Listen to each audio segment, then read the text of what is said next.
Imagine living your entire life in water so murky that you are unable to see anything below the surface. Everywhere there is danger, people have been employing abilities that have been passed down from one generation to the next to survive for generations. It's not a film. The king of the swamp, Troy Landry, is the subject of the story.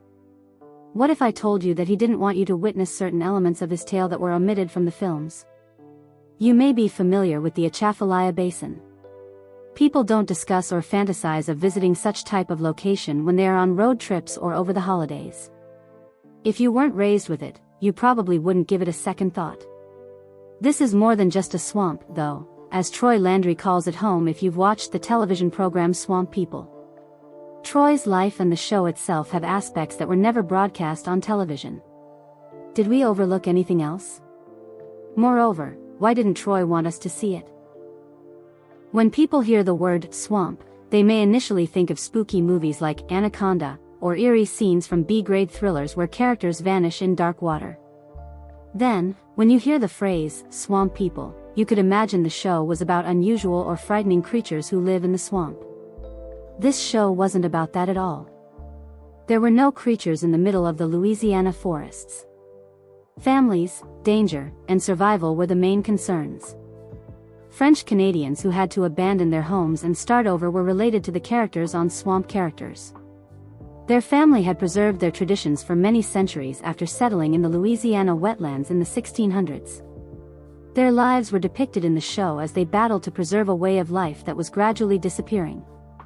For them, Alligator season, which started on September 1st and concluded 30 days later, was the most thrilling time of the year. These swampers might spend all of their year's earnings in a single month. Even though people from other regions may believe that alligator hunting is dangerous, they nevertheless find it enjoyable. For over 300 years, there have been guidelines for killing alligators. Each time a hunter catches an alligator, they must attach one of the allotted tags on the animal. As soon as they run out of tags, their shooting season is finished, regardless of how much time is left on the calendar. Each hunt is significant for this reason. However, their existence is not limited to alligator season. For the remainder of the year, the majority of them engage in other activities. Some individuals fish for crabs or shrimp. There are those that hunt bears, turtles, and crabs. Individuals who do not fall under this category typically work full-time jobs in order to support themselves. Each Swamp People season had distinct hunting groups consisting of fathers, sons, cousins, and neighbors who cooperated in hazardous waters, inclement weather, and with broken boats. The show grew in size throughout the years. By the time the fourth season aired, it was about more than the Atchafalaya Basin. Shooting clubs from different regions of Louisiana and even Texas swamplands joined as it expanded. Avoid conjuring up a spooky tale when you hear the term Swamp People. Consider families attempting to survive in an environment where most people would not survive for even a day. Walking into murky water knowing that a gator might be lurking underneath requires a lot of courage. Additionally, consider how much of that life was omitted from the film. Despite being based on real people, Swamp People still omitted some aspects of their lives from the cameras.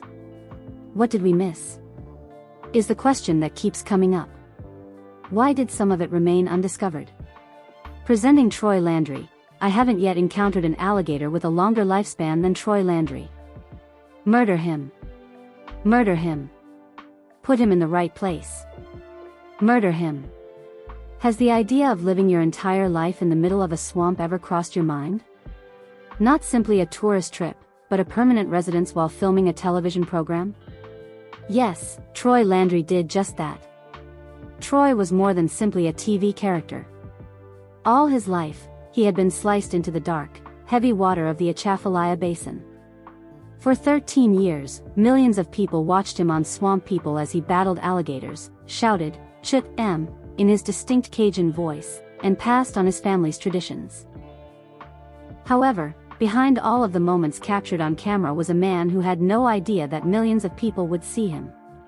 Troy Landry was born in 1960 in Pierre Part, Louisiana, to parents Duffy and Myrtle Landry. His family had survived for many generations by fishing, hunting, catching, selling moss, and cutting wood, and they knew every inch of that muddy land to stay alive. By the time Troy was old enough to walk, he already knew how to survive in the water. The Atchafalaya Basin has two parts to the shooting season, the East Zone and the West Zone.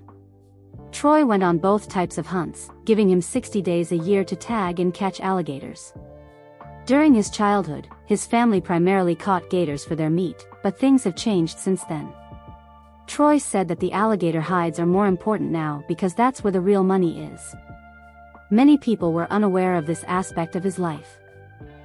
Troy had a lot going on during those 2 months, including running several boats with his sons Chase and Jacob, being the face of a line of rifles made by Savage Arms called the Landry Signature Rifles, operating other businesses, and earning more money in 2 months than most people make in a year because no one else knew as much about the swamps as he did. Since 2010, Swamp People has been on the History Channel, and the show receives a lot of viewers each year. His face is on t-shirts, hats, mugs, and signs with the now famous phrase, "Chut M." Troy's net worth increased to almost $2 million, which is not surprising. However, despite his wealth and celebrity, Troy's life didn't really change, from the boats in the swamp to the dinner table at home. If this is all true, then what aspects of Troy did we miss? Did he have something to hide, or did he simply have parts of his life that didn't fit into a TV show? Before we answer that, let's discuss something crucial. What is gator hunting, and why is it so significant to people like Troy Landry? How Troy Landry's alligator hunting feels. Alligator hunting involves capturing and skinning alligators, primarily for their meat and skin, but it must be legal. Hunters can obtain a license and special tags in the southern states of Florida, Georgia, Alabama, Arkansas, Mississippi, Louisiana, North Carolina, South Carolina, and Texas. Each state has its own shooting regulations and seasons. Due to their history, gators are now strictly regulated, so hunting them without permission is prohibited. There are several methods to catch gators, but the most common method is hook and line, in which a strong hook is fastened to a pole or tree and raw meat, such as fish or poultry, is used as bait. In some places, you can own a gun, but there are strict rules about it. For example, in South Carolina, you can only use a pistol or a bang stick, which is an underwater gun that only works when it is pressed against the animal. However, people didn't always follow these rules, especially in the past, and the number of alligators dropped sharply because they were being hunted too much. The shooter returns, pulls the gator in, and tags it after it eats the bait. Some shooters use bows, arrows, or special spears called gigs and snares. The American alligator was listed as a threatened species in 1967, years before the Threatened Species Act of 1973. After hunting was outlawed and regulations were tightened, numbers increased again, and states established managed hunting programs to combine custom and conservation. The benefits of gator hunting are numerous. The meat is consumed in the South, and the skin is used to make saddles, boots, belts, and other items. In the 1800s, tanning gator hides was common, and by the early 1900s, it was a thriving industry, generating roughly $60 million annually at its height.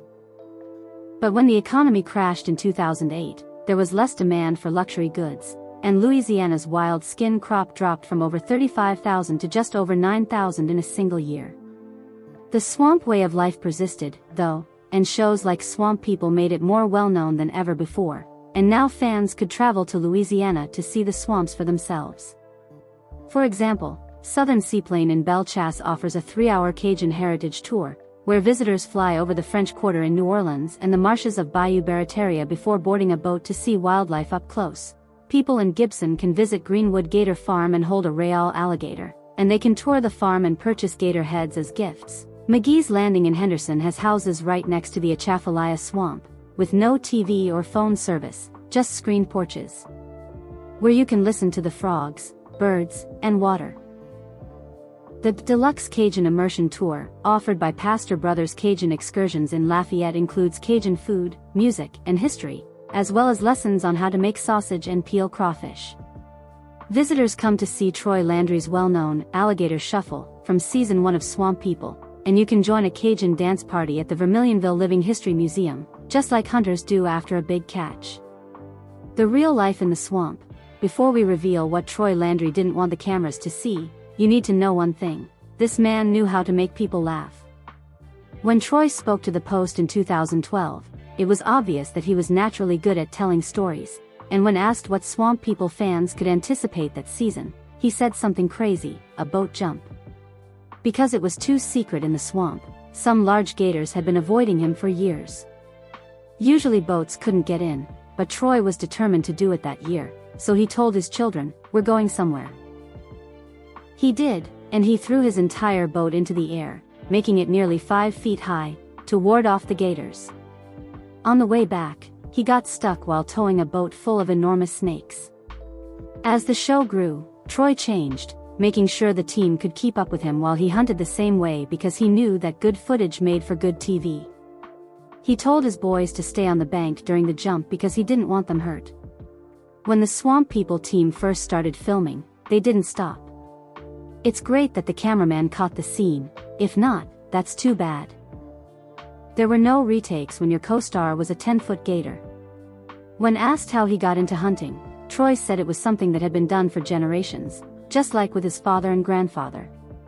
Back then, they only hunted 2 or 3 gators at a time to feed their families. Now, it's mostly for hides. The show made more people aware of gator hunts, but it also created problems. Troy saw people trying to enter the industry but not understanding the regulations, such as shooting without permits, when it was illegal, or failing to follow tag laws, which is bad not only for people but also for the environment as a whole. The risk of hunting gators did attract people, as this type of animal has existed since the dinosaur era, but it wasn't just about the animals, it was also about the people, the culture, and a way of life that was very different from city life. Troy claimed that it was his biggest catch ever that year, but it cost him something. A tropical storm caused 15 inches of rain, but they continued to go out every day. Although Swamp People was real, it wasn't the complete tale, every hunt and cry of "Ch-em." But Troy was right, the tough man image wasn't the purpose. People were only seeing his life and the lives of people like him. The truth, Troy Landry may have been the face of the swamp, with his striped polo shirt, thick Cajun drawl, and amiable smile, making him seem like someone you could chat with over a plate of boiled crawfish. And each stunt showed a different part of the swamp that the cameras never got to see all the way through. However, even the king of the swamp kept things from others, and one of them surfaced in September 2024. The Louisiana Department of Wildlife and Fisheries wasn't going to overlook the fact that gator lines were being installed on private property without permission, so agents camped out on September 18 near Lake Powell, just outside of Morgan City, without revealing their identities, and watched the lines to see who would arrive. The following morning, a boat passed through the grass with ease, as if it were supposed to, and inside were Troy Landry, another hunter, and a photographer.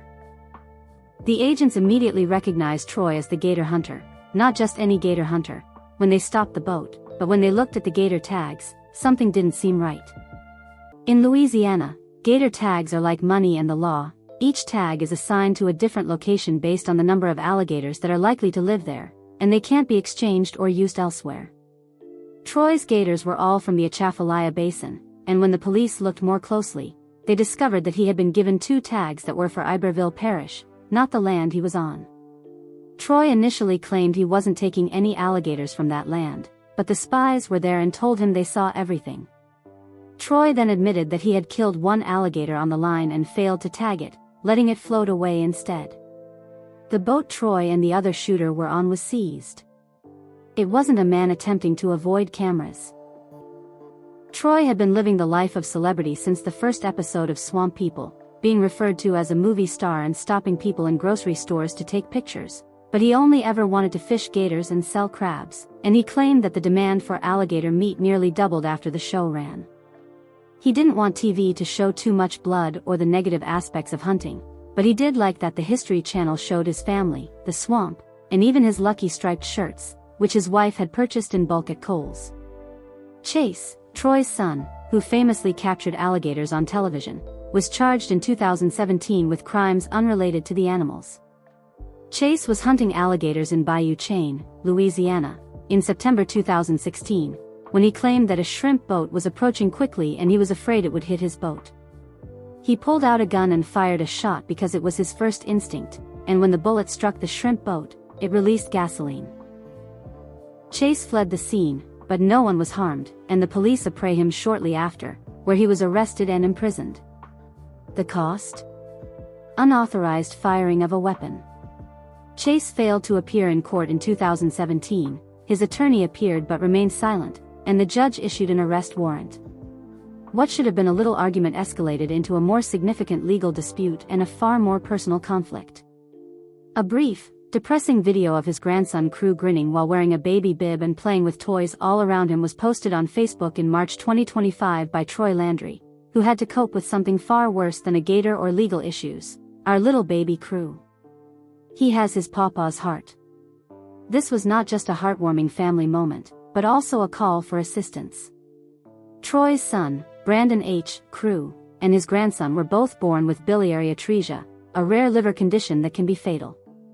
Surgery was attempted, but it was unsuccessful,